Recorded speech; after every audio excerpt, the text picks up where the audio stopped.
زندگی میں ہمیشہ وہ لوگ پرسکون رہتے ہیں جو پوری نہ ہونے والی خواہشوں سے زیادہ ان نعمتوں پر شکر ادا کرتے ہیں جو انہیں اللہ تعالیٰ نے عطا کی ہیں۔ مجھے پسند ہیں وہ لوگ جو اپنے آپ میں مگن رہتے ہیں، سازشیں نہیں کرتے اور نفرتیں نہیں پھیلاتے، بس اپنی دنیا میں خوش اور مطمئن رہتے ہیں۔ حضرت لقمان نے اپنے بیٹے کو نصیحت کی کہ عبادت کے وقت اپنے دل کو قابو میں رکھنا، اور جب دسترخوان پر بیٹھو تو اپنا ہاتھ قابو میں رکھنا، کسی کے گھر جاؤ تو اپنی آنکھوں کو قابو میں رکھنا، کسی محفل میں بیٹھو تو اپنی زبان کو قابو میں رکھنا، اور اللہ اور موت کو یاد رکھنا۔ کوشش کریں ہمیشہ زندگی میں بدگمانی سے بچیں۔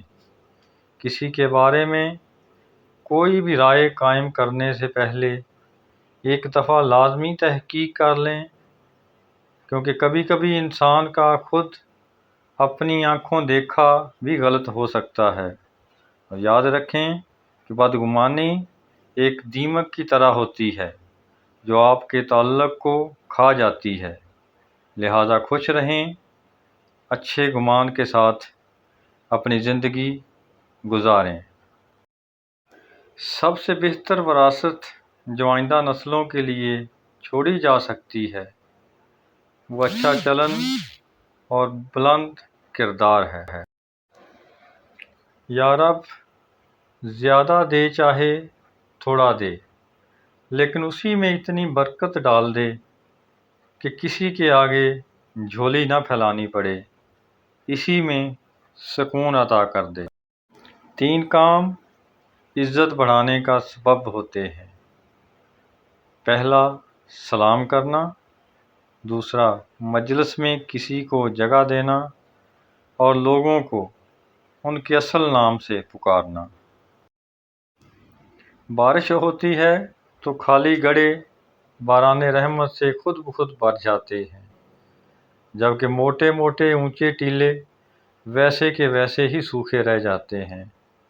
لہذا اپنے آپ کو خالی رکھو، کیونکہ خالی جھولی ہی بھری جاتی ہے۔